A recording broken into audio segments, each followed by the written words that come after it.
Single heart beat scan ఒక్క second లోనే world class 640 slide CT scan ఇప్పుడు మీ vista imaging Banjara hills లో. మీరు మరి మీ రెపర్టుఆర్ అంటే మీ ఈ ప్రక్రియలో మీ పాటల జాబితా సంఖ్య ఇంకా అనేక రకాలు అంటే శైలులు పెంచుకునే క్రమంలో వాగ్గేయకారుల శైలులు చూసుంటారు కదా అనంత్ గారు. చూసారా అన్నమాచార్యుల వారి శైలి ఏమిటి? సో ఎవరి శైలి మీకు బాగా? ఎందుకంటే మనం అప్పుడప్పుడే అనేక కొత్త రకాలు, ఇప్పుడు త్యాగరాజ యోగ వైభవం, అగరాజ యోగ వైభవం, రాజయోగ వైభవం, యోగ వైభవం, వైభవం భవం వం శ్రీ త్యాగరాజ యోగ వైభవం అని వస్తుంది. గోపిచ్చి అంటారు కదా, అదే ఆవు తోకలాగా. అప్పుడు అలా ఉంది. ఇప్పుడు గోపుచ్చేతి దీన్ని ప్రయోగించాలి, ఏం చేయాలి అన్నప్పుడు ఏదో ఆలోచిస్తాం, మనకేదో తడతది. మన అంతరంగాలు తరంగాలు రంగాలు గాలు అలా. ఇంకా కావాలంటే అన్య భాష పదం వాడాలంటే లు బాత్రూమ్. అర్థమైంది. ఇలా సాధన చేసి ఇప్పుడు ఏదో మీరు చెప్పారు కాబట్టి ఏదో వచ్చింది చెప్పాను. అర్థమైంది. అంటే ఈ ప్రక్రియలని ఇప్పుడు ఆధునిక సాహిత్యంలో మనం వాడుతున్నామా అని అనేక ప్రక్రియలు వాగ్గేయకారుల అంటే అది ఆస్వాదించే రసజ్ఞత ఉండాలి కదా. అవును, కరెక్ట్. అలాంటిది ఉన్నప్పుడు వాడతాం. నేను ఇది ముక్తావళి అలంకారం వాడాను దీంట్లో. ఏకువలోన గోదారి ఎరుపెక్కింది, ఈ ఎరుపుని తీసుకోండి. ఆ ఎరుపేమో గోరింట పంటయింది, పంటను తీసుకుని. పండిన సేతికెన్నో సిగ్గులొచ్చి, సిగ్గుని తీసుకుని. సిగ్గంతా సీర గట్టింది, చీరను తీసుకుని. సీరలో సందమామ ఎవ్వరమ్మ, ఆ గుమ్మ సీతమ్మ. గోదావరి నుంచి సీతమ్మ వరకు దాన్ని ముక్తావళి అలంకారం అంట. అలాగే యమకం అని ఒక శబ్దాలంకారం ఉంటుంది నారప్ప పాటలో. కాలయముడివై పూన కాలయముడివై అని ఒక పదం వస్తుంది. అంటే కాలయముడు అన్న పదమే అది.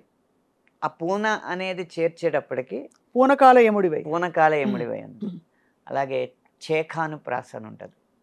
అంటే పక్కనే ఉండాలి, అదే పదం ఉండాలి, కానీ వేరే అర్థం ఉండాలి. పిసినారి నారివే పిసరంత పలకవే. నారి అనేది ఉంటుంది కదా, నారి అంటే స్త్రీ వనిత, పిసినారి అంటే లోభి. పిసినారి నారివే అదనమాట చేఖానుప్రాస. దీనేమంటారు? వెన్నెల్లో గోదావరి కలవరం కలవరం అని వస్తుంది. అది యమకమే. ఎందుకంటే ఇప్పుడు ఆ కలవరం పక్కన వస్తే చేఖానుప్రాస. అయ్య బాబాయ్, భాషలో ఎన్ని పార్శ్వాలు ఉంటాయో మాట్లాడేస్తాం కానీ ఇవన్నీ మీరు పద్ధతిగా నేర్చుకున్న జ్ఞానమా లేక అక్కడక్కడ ఇలాంటి మీలాంటి పండితులు అందరూ చెప్తుంటే వచ్చిన? దేవదేవం భజే. నన్ను పండితులు అన్నారా? మరి మీరు పండితులే కదా, సంగీతంలో మీరు పండితులే. సంగీతం నేర్చుకున్నామండి, అది తల్లిదండ్రుల భిక్ష. అప్పుడు మీరు చెప్పారు కొంతల వరాల రాగం గురించి చెప్పారు. ఇంకా ఎవరి దగ్గర నేను కొంతల వరాల గురించి చెప్పాను అనుకోండి, అది స్వప్న గారు చెప్పారని వాళ్ళకి సమాచారం ఉండకపోవచ్చు, నాకు తెలుసు అనుకుంటారు అలా. సో ఇసి ఖుషిమే. మీరు హిందీ పదాలు ఏమైనా వాడుతున్నారా మీ పాటల్లో? అప్పుడప్పుడు. అంటే నాకు హిందీ పూర్తిగా రాదు, ఆ ప్రాసలో కలిస్తే వాడుతూ ఉంటాను అప్పుడప్పుడు. బాసులు వచ్చిండ్రే బేసులు పెంచుండ్రే బాక్సులు బద్దలురే యాష్ కరే డానులు వచ్చిండ్రే డాన్సులు దంచుండ్రే ఫ్యాన్సుకి పండగే జూంబరే ఏ కొండాలైన పిండి చేసే కండలున్నోడే గండాలైన దండం పెట్టే గుండె దమ్మోడే వీళ్ళిద్దరిట్టాగొస్తే భూమి దద్దరిల్లాలంటే హే టాలీవుడ్ని బాలీవుడ్ని తారుమారేంగే తార్మార్ తక్కరుమార్ వస్తుంటాయి. ఒక విచిత్రమైన విషయం అడగాలి అనంత్ గారు. మీరు 20 ఏళ్ళుగా ఇండస్ట్రీలో ఉన్నారు. అంతకుముందు 70వ దశకం నుంచి, అదే 19 ఏళ్ళు దగ్గర 70వ దశకం నుంచి పనిచేస్తున్న పెద్ద పెద్ద మహానుభావులతో మీరు ఇప్పుడు పనిచేస్తారు కలిసి. మనకి వేటూరి వారు, సీతారామ శాస్త్రి గారు, ఇంకా చాలామంది మహానుభావులు గేయ రచయితలు కవుల గురించి చెప్పినప్పుడు ఈ తరం కవులు కానీ గాయకులు కానీ అప్పుడు తీసుకున్న మహానుభావుల జీతభత్యాల కంటే రెమ్యూనరేషన్స్ కంటే ఇప్పుడు పదింతల అమాంతం పెరిగిపోయింది. అంటే ఇప్పుడు మనం వినడం ఈ తరం గాయని గాయకులు తీసుకుంటున్న రెమ్యూనరేషన్ ఒక పాట పాడడానికి అంతటి బాలు గారు కూడా ఆయన హైయెస్ట్ పొజిషన్లో ఉన్నప్పుడు కూడా తీసుకోలేదని. ఇంత వ్యత్యాసం రావడానికి ఏమిటి కారణం? ఇప్పుడు ఇంకా పెరిగారు కదా, ఇన్ఫ్యాక్ట్ సంఖ్యాపరంగా పెరిగినప్పుడు డిమాండ్ సప్లై కదా కారణం. మీరు ఇన్ని విశ్లేషణలు చేస్తూ ఉంటారు వార్తా ఛానల్స్లో. ఇన్ఫ్లేషన్. అప్పుడు బంగారం ఎంత? 1990లో 3000 కాసు, ఇప్పుడు ఎంత? 60,000. అది అంటే కానీ ఇది గమనించారు కదా, పాటకి 5 లక్షలు 6 లక్షలు 12 లక్షలు తీసుకుంటున్న గాయని గాయకులు ఉన్నారు. అవును సార్. ఏనాడు మనం వినలేదు. మనం 15 లక్షలు 40 లక్షలు తీసుకున్నాడు ఒక గాయకుడు. ఎవరు సార్ చెప్పకూడదు అని ఏముంది, అది తెలిసే అంటే తీసుకుంటే అది అది ఏ రూపంలో తీసుకున్నారో మనకు తెలియదు. అది వైట్ ఎంతో తెలియదు, బ్లాక్ ఎంతో మనకు తెలియదు. అది తెలియనప్పుడు మనం చెప్పి ప్రూఫ్ లేదనుకోండి, కరెక్ట్, పేరు చెప్పకూడదు. కానీ అలా పెద్ద పెద్ద అలాంటి సమాచారం కూడా ఉంది. సమాచారం అలా తీసుకుంటున్న గాయని గాయకులు ఉన్నారు. ఉమ్. అంటే నిజంగా ఇవాళ ఇండస్ట్రీలో నిలదొక్కుంటే కాసుల పంటే. అంటే ఇక్కడ నిలదొక్కుకోవడం కంటే కూడా అండి, వచ్చిన సక్సెస్ అనేది ఎలాంటిది అనేది ముఖ్యం. తెలియకుండా ఒక ఒక పాట అన్నీ కలిసి వచ్చి అది 1000 మిలియన్లకి వెళ్ళిపోయింది అనుకోండి, అమాంతం అమాంతం పెరుగుతుంది. అంతే, వ్యాపారాన్ని బట్టే ఉంటుంది ఏదైనా. అంతే అంతే అది అది ఖచ్చితంగా అది దాన్ని గౌరవిస్తూనే. మీకు ఎప్పుడైనా లీన్ పీరియడ్స్ వచ్చాయి మీరు వచ్చిన కొత్తల్లో కానీ?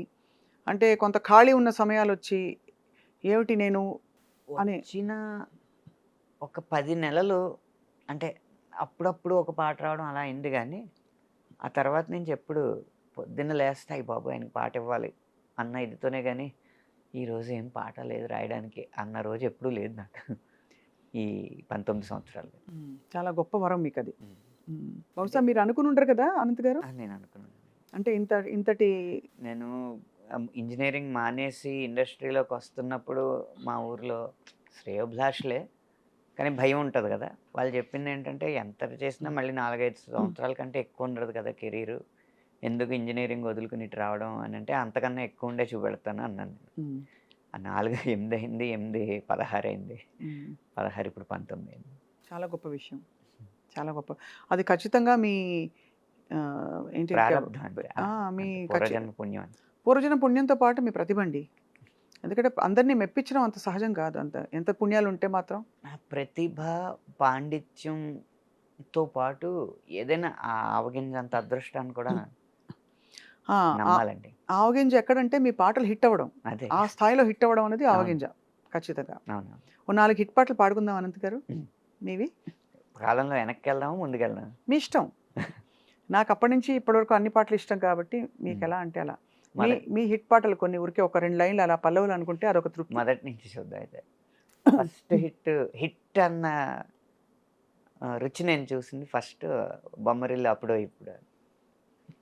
తీపి కన్నా ఇంకా తీయనైనా తేనె ఏమిటంటే వెంటనే నీ పేరని అంటానే, హాయి కన్నా ఎంతో హాయిదైనా చోటే ఏమిటంటే నువ్వు వెళ్ళేదారని అంటానే, నీలాల ఆకాశం నా నీలం ఏదంటే నీ వాళ్ళు కళ్ళల్లో ఉందని అంటానే, అప్పుడో ఇప్పుడో ఎప్పుడో కలగన్నానే చెలి, అక్కడో ఇక్కడో ఎక్కడో మనసిచ్చానే మరి. ఆ తర్వాత వెంటనే కొత్త బంగారు లోకం వచ్చింది హిట్. నిజంగా నేనేనా ఇలా నీ జతలో ఉన్నా, ఇదంతా ప్రేమేనా ఎన్నో వింతలు చూస్తున్నా, ఎదలో ఎవరో చేరి అన్నీ చేస్తున్నారా, వెనకే వెనకే ఉంటూ నీపై నన్నే తోస్తున్నారా, హరే హరే హరే హరే హరే రామ, మరి ఇలా ఎలా వచ్చేసింది ధీమా, ఎంతో హుషారుగా ఉన్నదే లోలోన ఏమ్మా. ఏమ్మా అది వరుసగా ఇలాంటి లవ్ సాంగ్ పడుతున్న టైంలో పరారే పరారే పప్ప పరారే బండెక్కి భయం పరారే చలో రే చిందేసి చలో రే పందెంలో జయం ఖరారే లాంటి మాస్ కానీ రబ్బరు గాజులు రబ్బరు గాజులు తెచ్చానే రిబ్బను పువ్వులు తెచ్చానే అమ్మని అబ్బని అత్తిలి పొమ్మని హత్తెరిని ఇద్దరికొచ్చానే నువ్వంటే పడి పడి నువ్వంటే పడి పడి నువ్వంటే పడి పడి చస్తానే నీ వెంటే పడి పడి వస్తానే అని మాస్లో ఉన్నాడనమాట. అని వచ్చినప్పుడు నమ్మవేమో గాని అందాల యువరాణి నేలపై వాలింది నా ముందే మెరిసింది అందుకే అమాంతం నామది అక్కడే నిశ్శబ్దం అయినది ఎందుకో ప్రపంచం అన్నది ఇక్కడే ఇలాగే నాతో ఉంది నిజంగా కళ్ళతో ఎంతగా మంత్రమేసింది అదేదో మాయలో నన్నిలా ముంచి వేసింది. ఇప్పుడు అన్నీ మిక్స్ అయిపోయి ఇంగ్లీష్లు ఆకాశం బద్దలైన సౌండ్ గుండెల్లోన మోగుతుంది నేను కలిసాక ఇలాంటిది ఇంకా అన్ని రకాలన్నమాట. చిన్నదో వైపు పెద్దదో వైపు చిందేసి చెంగుమంటే పెరగదా ఊపు సోకులో వైపు సొంపులో వైపు చల్లేసి చంపుతుంటే కలగదా కైపు లాంటివి. ఇలా కమర్షియల్ మీటరే అటు క్లాస్ అయినా మాస్ అయినా కమర్షియల్ మీటర్లో జరుగుతున్న సందర్భంలో అనుకోకుండా వచ్చిన సినిమా ఏమాయ చేసేది. అబ్బబ్బబ్బబ్బ అసలు ఆ పాటలు ఎంతమంది ముందుకొచ్చి అందాలు సల్లుతున్న ఈ గుండెకేమవ్వలా ఓ నిన్న కాక మొన్న వచ్చి ఏ మాయ చేసావే పిల్లి మొగ్గలేసిందిలా హోసాన హోసాన గాలుల్లో నీ వాసన హోసాన పువ్వుల్లో నిన్ను చూసిన ఏ సందు మారినా ఈ తంతు మారునా ఓ నా వల్ల కాదు ఇంకా నన్ను నేను ఎంత ఆపినా హోసాన ఊపిరినే వదిలేస్తున్నా హోసాన ఊహల్లో జీవిస్తున్నా. ఇది కంటిన్యూ అవుతూ కొంచెం ఈ సాహితీ పరిమాణాలకి ఇంకా కావ్య గౌరవం అద్దేలాగా కోటి కోటి తారల్లో నా చందమామ ఉన్నన్నాళ్ళు నీ మనస్సులో నేనుంటానే నీటి మీద ఆ కైలాసం తేలకుండా ఉన్నన్నాళ్ళు నీ తపస్సునే చేస్తుంటానే గాలిలోన ఆరో ప్రాణం కలవకుండా ఉన్నన్నాళ్ళు నిన్ను నేను ఆరాధిస్తా నీ కోసం ఆరాధిస్తా. మళ్ళీ పూర్తి వెనక్కి మాస్ అసలు పూర్తి శాస్త్రీయం ఏమన్నా రాశారా? పూర్తి శాస్త్రీయం అంటే ఉదాహరణకి మన తెల్లవారదేమో స్వామి ఆ టైపు శుభప్రదం విశ్వనాథ్ గారి మూవీలో ఒక శాస్త్రీయం జానపదం జుగలబంది సన్నివేశం వస్తుంది అనమాట. ఆ పాట ఏంటంటే అనుకోకుండా బాలు గారు పాడు అని చెప్పి గదమ ఇస్తే జై హింద్ అంటాడు హీరో క్యారెక్టర్ నరేష్ గారు. జై హింద్ అన్న పదం నుంచి అతనికి ఇన్స్పిరేషన్ వచ్చి జానపద శైలిలోనే ఎత్తుకుంటాడు అనమాట. ఇది సల్లనయ్యనే ఏలేలో ఏలేలేలో ఏలో ఏలో యాలా ఏలేలో ఏలేలో ఏలో ఏలో యాలా ఏలేలేలో ఏలేలేలో యాలా ఏలేలో ఏలో యాలా ఇది సల్లనయ్య రామయ్య ఏలిన నేల ఇది నల్లనయ్య గీత వింటూ ఎదిగిన నేల. చల్లనయ్య ఏ- నల్లనయ్య. ఆహా. ఏలేలో ఏలేలేలో యాల, ఏలేలేలో ఏలో యాల.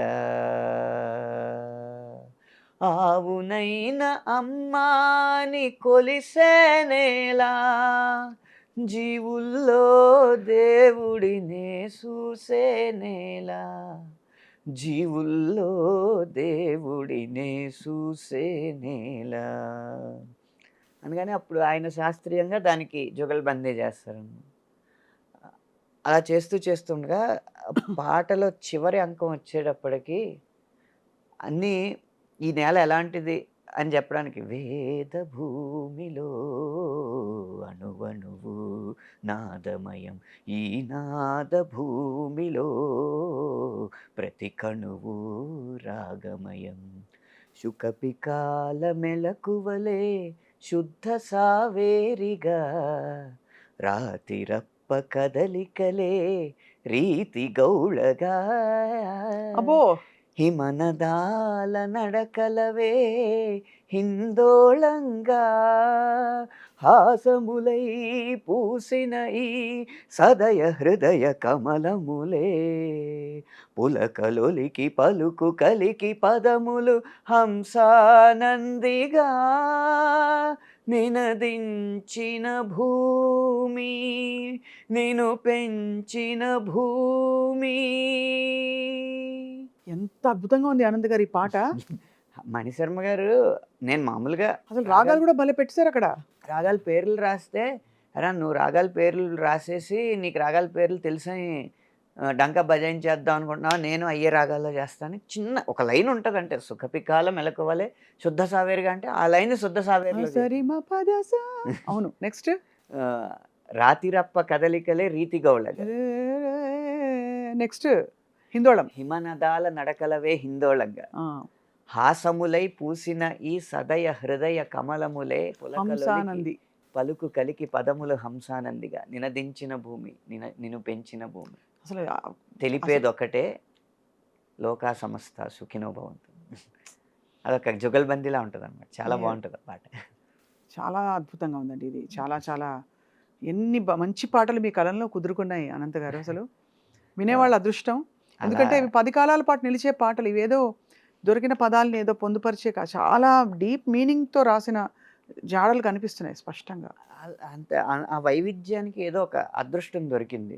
ఇప్పుడు నేను గోదావరి జిల్లాలో పుట్టిన వ్యక్తిని, అక్కడే పుట్టి పెరిగిన వ్యక్తిని. ఏదో చదువు కృష్ణా జిల్లాలో 2 సంవత్సరాలు, గుంటూరు జిల్లాలో 3 సంవత్సరాలు గడిచింది, కానీ నా ప్రభావం అంతా గోదావరి జిల్లా. కానీ ఒక సందర్భంలో రాజన్న సినిమాలో తెలంగాణ జానపద శైలిలో రాయాల్సి వచ్చింది. అది కూడా ఒక స్టోరీ నడుస్తూ ఉంటుంది పాటలో. పాప వెళ్తూ ఉంటుంది, వాళ్ళ బడిలో పాట పాడాలి, ఎలా పాడాలి పాట అని ఆలోచిస్తూ ఉంటే, దారిలో వెళ్ళే వాళ్ళంతా నా బిడ్డ మీద పాడు, కుమ్మరి ఆయనేమో నా కుండ మీద పాడని, తర్వాత చేనేత కార్మికురాలేమో నా నేత మీద, నా చీర మీద పాడని, అలా ఒక్కొక్కళ్ళు చెప్తా ఆఖరికి మొత్తం ఒక ప్లేస్కి వెళ్ళేటప్పటికి తన ఊరంతా కనపడుతుంది, ఊరు పల్లె తల్లిలా అనిపించి నా మీద పాడని అడుగుతుంది. ఇది కాన్సెప్ట్ చెప్పింది విజయేంద్ర ప్రసాద్ గారు. అది మళ్ళీ తెలంగాణ నేపథ్యంలో వచ్చే స్టోరీ కాబట్టి, రారిరో రేలా రారిరో రేలా రారిరో రేలా, రారిరో రేలా రారిరో రేలా రారిరో రేలా, చూడవే సుక్క చూడవే నా బిడ్డ దిక్కు చూడవే, సందమామ లెక్క ఉంటదే దీని సందమేందో పాడవే, నేలమ్మ దీవించి నల్ల మన్ను ఇచ్చి నన్నే చెయ్యమంది కుండ, సుక్కాయి కుండ నీళ్లతో నీ గొంతు నిండి నీ పాట సల్లంగా ఉండ, నీ బతుకుల సిరునవ్వు పండ, సిరిసిల్ల మొత్తం సీరతో గప్పి నీ సీమ సేరిందే నా మగ్గమియాలా, సుక్కా సేనేత సప్పుళ్ళే సంగీతమవ్వాల సందళ్ళు తేవాలా, సంబరాల తేలాల రారిరో రేలా రారిరో రేలా రారిరో రేలా రారిరో రేలా రారిరో రేలా రారిరో రేలా